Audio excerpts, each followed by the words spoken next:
Back on TYT Sports, so this one's a bit late. I really wanted to get this clip done way earlier in the morning, but we were on our work grind here at the Young Turks. We had a lot of big meetings today. We had a lot of discussions about programming, all that kind of stuff, and it just got backed up a little. And then, to be honest, I chose lunch over doing this clip.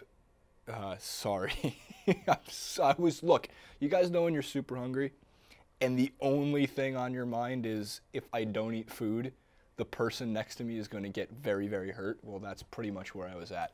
The person next to me, in this instance, is Hassan Piker. And next to him, in this instance, is actually my bodyguard, Mary Ignatova, who's the coolest person on earth. All right, she's also the one that edits a lot of these clips and makes them look so beautiful. So, the Boston Celtics and the Washington Wizards played Game 5, and the Celtics decisively took Game 5. Now, after the game, I should go into way more of the game. It's not as fresh in my head from 24 hours ago, to be honest. Not 24 hours ago, but 16, 17 hours ago. What I do know is Avery Bradley was just not somebody I expected to really explode for, and I know 29 points doesn't sound like that much when you have guys regularly score 29 points in the playoffs. James Harden regularly scores 29 points. Kawhi Leonard, LeBron James, Isaiah Thomas scored 53 at one point. So Avery Bradley's just not the guy that's an offensive outburst, but he got the hot hand, and he scored 25 in the first half, I believe. And they were able to get out to that early lead. The series has been so strange. In 2 of the games, the Wizards stormed out to really big early leads. In both of those games, the Celtics came back to make it a game and won one of them. I'm sorry, 2 of those. And then in the 3rd game, the Wizards jump out to an enormous lead, and the Celtics could not overcome that. I could be wrong. Could have been Game 4. Don't kill me for it. But the biggest thing that has come from this is really the rivalry, just how much hatred it seems like these two teams have for each other. Now, Boston, specifically the crowds of Boston, have come under heavy scrutiny. If anybody remembers, about a week and a half ago, the rather extremely rude and racist chants that were, not chants, but what was being said to Adam Jones of the Baltimore Orioles. My biggest takeaway from that, in very short piece right here, is you ban that fan and those fans from the stadium for at least a year. And when people say, well, how do you do that? Why do you do that? You take away what the fan loves the most, and most fans love seeing their team play live with a sea of 30, 40, 50,000 other people rooting for the same thing. That's one of the things that people seem to like the most. Take that away from them, and you will probably stop some of the things being said to players during games. It's also just a shitty thing to do and say, so don't do that. Now, this one is at least in the realm of fans being fans and not fans yelling racist things from that were popular at yelling at Jackie Robinson for in 1951, I believe it was. It's an interesting point of topic. It's an interesting point of topic. Do you listen to me sometimes? Do you hear what I say sometimes? Please call me out for it in a moment of honesty, a moment of clarity. Thank you, Jay-Z. What did they say to him exactly? They kept saying, F you, Oubre. And it was loud. It was so loud. And Mike Callahan with a call. It will go against Brandon Jennings.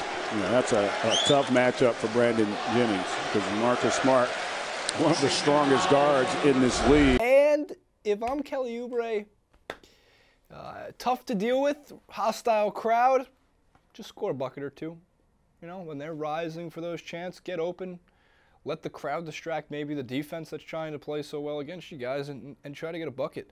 You got to play through that. Hostile environments are what make some sports hostile environments that don't turn violent or racist, or what sometimes makes sports such a great scene.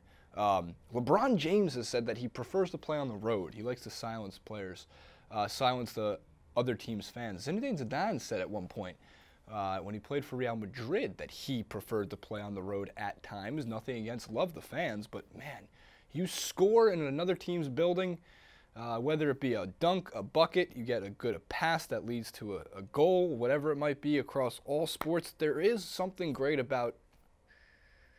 But Oubre wasn't able to do it. The Wizards, not just Oubre. I mean, if we're putting that much pressure on Kelly Oubre, of all people, to step up and lead the Wizards, he's a role player. A good role player, but a role player. The pressure's on John Wall and Bradley Beal. We know that. And Marcin Gortat, in a way, I guess. As a lot of people said, it's Boston, man. This is coming from Markieff Morris. You've got to be prepared for anything. That's how I look at it. Some other big quotes included. I mean, that was definitely expected. I wasn't really surprised with anything that I heard. Oubre said when asked about the profanity in particular, just the amount of people yelling my name, singling me out is crazy. But it's definitely a blessing to be in this position.